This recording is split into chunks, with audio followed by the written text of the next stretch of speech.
মনটা হয়তো হারানো, তবে ব্যাককল মতো দেখালে কি হাতে কিন্তু ট্যালেন্ট আছে বুঝলি। ওই দোষের মধ্যে একটাই দোষ, হাতে কোনো অন্যায় দেখলে এটা কন্ট্রোল করতে পারে না, প্রতিবাদ করে বসে। এই যে কিছুদিন আগে আমাকে গ্রামে বুঝেননি, ওই যে চেয়ারম্যান বয়স্ক ভাতা ওই মুরব্বী বয়স্কদের নাদি নিজে খাই ফেলছে, হাতে এটা ট্যাসফার প্রতিবাদ করছে। এরপরে চেয়ারম্যান হাতের মারে শাসাইছে, তারপর গামছাড়া করছে।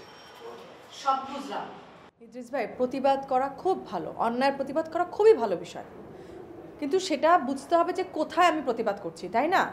আমাকে জায়গা বুঝতে হবে না, পরিবেশ বুঝতে হবে না? সে গ্রামের ছেলে, সেইখানে সে প্রতিবাদ করেছে, ঠিক কাজ করেছে, কিন্তু তারপরও কি হয়েছে, সেখানকার চেয়ারম্যান তাকে গ্রাম ছাড়া করে দিয়েছে। সে এখানে এসে আপনার আশ্রয় নিয়েছে, তাই তাকে বুঝতে হবে যে এটা তার পরিচিত জায়গা না, এটা গ্রাম না, শহর। এখানে সব কিছুর একটা সিস্টেম আছে। এমনিতে সে আপনার কাছে এসে আশ্রয় নিয়েছে, তার উপরে এই অ্যাপার্টমেন্টের মানে ঝগড়া লাগিয়ে দিচ্ছে। মানে ঝগড়া মানে কি, সে প্রতিবাদ করছে, এটা তো প্রতিবাদ করার জায়গা না। আর একটা কুকুর নিয়ে এত বড় একটা কাণ্ড কারখানা, মানে আমি সবকিছু বুঝি, মানে হাতে যে এত ব্যাককলের মতো কাম করবো এটা আমি বুঝতে পারি না। আপনার একটা কথা বলি, আপনি যদি হাতের একটু বুঝে বলেন তাহলে হয়তো বুঝবো, কারণ হাতে আমারও বলছে যে মানে এই বাড়িতে আপনি সবচেয়ে ভালো মানুষ, আপনাদের হাতে খুব ভালো লাগছে, আমরা একটা বুঝাই পাবো। আমার সাথে কথা বলে ভালো লেগেছে, সে তো আমাকেও ছাড়েনি। আমি রিক্সাওয়ালাকে ডাকছি যে মামা যাবেন নাকি, সে আমার কি বলে, সে আমাকে বলে আল্লাহ আপনার মা এত নির্দয় নিষ্ঠুর, তার ভাইকে ঢাকা শহরে রিক্সা চালাচ্ছে, মানে কেন মামা বলছি সেটা নিয়েও তাকে আমার এখন উত্তর দিতে হবে। এটা বলেন তো, মানে আমার সাথে কি তার এই কথা বলা মানায়? যাই হোক, আপনি একটু তাকে বুঝিয়ে বলেন।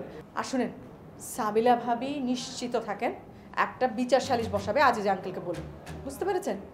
তাকে বলবেন, ওই জামাল ভাইকে বলবেন সে যেন একটু কান্নাকাটি করে সবার কাছে মাফ চেয়ে নেয়, তাহলেই সে একমাত্র রেহাই পাবে, বুঝতে পেরেছেন? আর কথা যেন না বাড়ায়।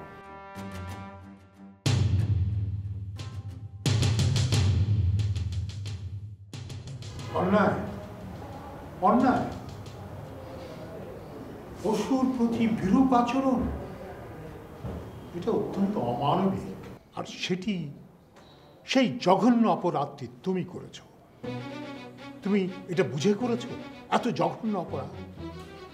আরে কুকুর ইতিহাসে লিপিবদ্ধ আছে, মনিবের কত বড় বড় উপকার করেছে এই কুকুর প্রাণী, সেই সম্পর্কে তোমার কোনো ধারণা আছে? আর সেই কুকুরকে তুমি বাসা থেকে তাড়িয়ে দিতে চাইছো, দূরে ফেলে দিতে চাইছো। ওর দাম জানো তুমি? ওই কুকুরের দাম তোমার চাইতে অনেক বেশি, বুঝেছ? আর তুমি সেই কুকুরটিকে বাড়ি থেকে তাড়িয়ে দিতে চাইছো, অত্যন্ত অন্যায়, জঘন্য কাজ করেছো। ঠিক ভাইয়া, এই ছোট লোকের বাচ্চাটা, এই ছোট লোকটা আমার জেমি বেবিটাকে ধরে নিয়ে গেছিল, আমার জেমি এখনো ভয়ে কাঁপছে। আমি এর একটি সঠিক বিচার চাই। অবশ্যই চাই। আমার বইয়ের কত প্রিয় একটা কুকুর, সেই কুকুরের উপরে যে অত্যাচার হয়েছে, যে অবিচার হয়েছে, যে নির্যাতন হয়েছে, এর বিচার করতে হবে। নেতা আপনি যদি না পারেন, আমি ওরে জুতো পিটা করে মারতে মারতে শেষ করব।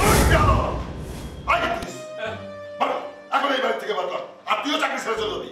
স্যার এটা কি বলেন স্যার? এই মাসের মাঝখান দিয়ে আমি কোনো না যাবো, ঠিক আছে? আপনারা যদি ব্যাগে সাবধান আমি চলে যাবো, আর হাতে আমি কালকে সকালে ভাড়া দিতেছি। না না, সকালে না, এক্ষুনি বাড়ি করতে পারছো। এখন তো অনেক রাত হয়ে গেছে, রাতটা হয় থেকে যাক। আচ্ছা নাদিয়া, প্রথম থেকেই লক্ষ্য করতেছি সব সময় কোনো কিছু হইলে ওর প্রতি তোমার একটা আলাদা মায়া, ঘটনাকে আমি তো বুঝলাম না।